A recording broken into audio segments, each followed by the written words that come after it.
समस्त सांबादिक भाई बंधु मानक सांबादिक सम्मेलन को स्वागत करुच्ची। आज आम जो संवेदनशील खबर पर आज एकत्रित होते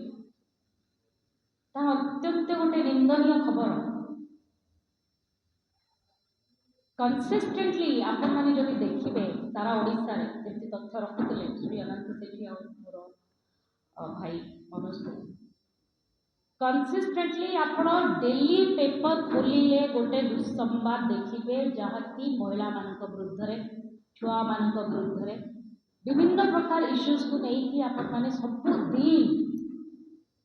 लगातार 15 मास भितरे सरकार को जिते सचेतन करा जाइथिला जनवरी 2025 रे जे 28,000 प्लस विमेन एट्रोसिटी रिकॉर्ड होती आउ सरकार एक्सेप्ट भी कले असेंबली रे तापरे भी सरकार सचेतन हेलेनी आउ आज जिते डिसेम्बर 2025 रो आपण माने डेटा देखिबे सेटा 41,000 को पहुंची। भाई मैंने बहुत कहवाक चाहिए 41,000 को पहुंची। आपण माने एइथ्रु चिंता करंतु आज जो भारतीय जनता पार्टी सरकार रूल करुची निजको भारतीय जनता सरकार कहूची मु कहवाक चाहूची जे से होची बेटी जलाओ पार्टी से भारतीय जनता पार्टी के खुद मुख्यमंत्री रखिचंती होम डिपार्टमेंट आम उपमुख्यमंत्री मैडम को पाखरे अच्छी विमेन और चाइल्ड डेवलपमेंट पोर्टफोलियो आपण मान माध्यम रे मु जनसाधारण को पचारि जे कौन एमाने सतरे दायित्व आज तुलाउछंती आज जदि तुलाउ थांते आज जो घटना गोटे 10 वर्षर छोट छुआ संगे घटिला आज नुह बारंबार यह घटी चली प्रत्येक दिन घटी चली आमे प्रोटेस्ट करुचु आमे कहूचु तार उत्तरदायित्व कौन सरकार नहीं छंती ए प्रश्न आमे पचारिबा चाहूँ कांग्रेस पार्टी तरफ कौन दायित्व अच्छी आम ऑनरेबल चीफ मिनिस्टर कौन दायित्व अच्छी आम ऑनरेबल डेप्यूटी चीफ मिनिस्टर जेतेबेले यही सब घटना उपरे तर्क वितर्क होची जेतेबेले सारा राज्य रे प्रोटेस्ट आरंभ होची सेतेबेले आमर माननीय मुख्यमंत्री कहउचंती जे नॉन नेगोशिएबल पॉलिसी आनिबु आमे सुभद्रा को न्याय दबु शक्तिश्री इनिशिएटिव आरंभ करिबु। आपण माने मते कहंतु जदि सत्तरे शक्तिश्री इनिशिएटिव आरंभ होईची ओडिसा रे ताले प्रत्येक दिन एई सब घटना काहे की घटुची कौन एया आम मुख्यमंत्री जीरो टॉलरेंस पॉलिसी जोटा कि विमेन एट्रोसिटी उपरे से स्टेप नबा कथा कहते गोटे लज्जार विषय सरकार को लज्जा लगिबा दरकार। आउ गोटे कथा रखिबी मु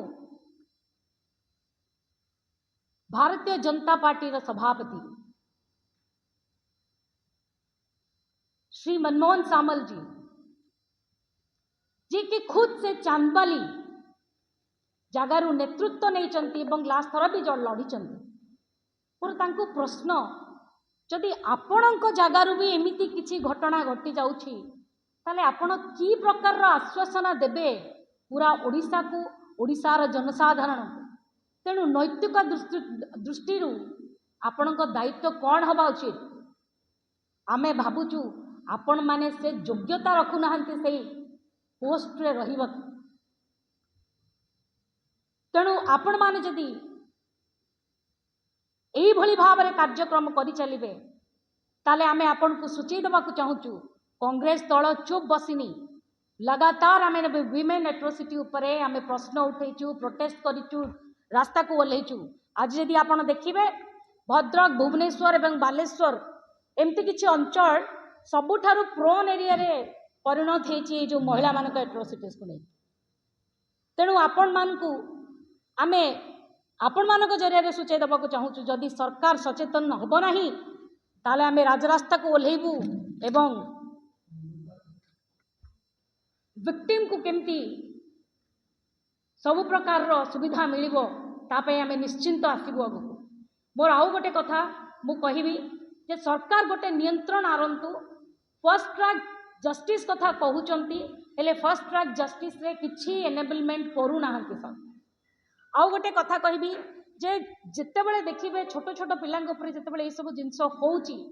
आमे एटा बालेश्वर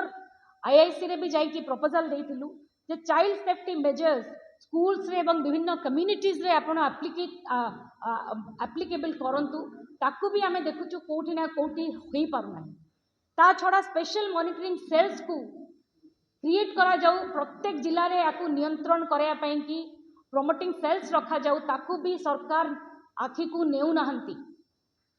तेणु आमे एई सांबादिक सम्मेलन माध्यम रे सरकार को अनुरोध करिबु जे आपण सचेतनता आणंतु निज भितरे केमिति ओडिशा राज्य रे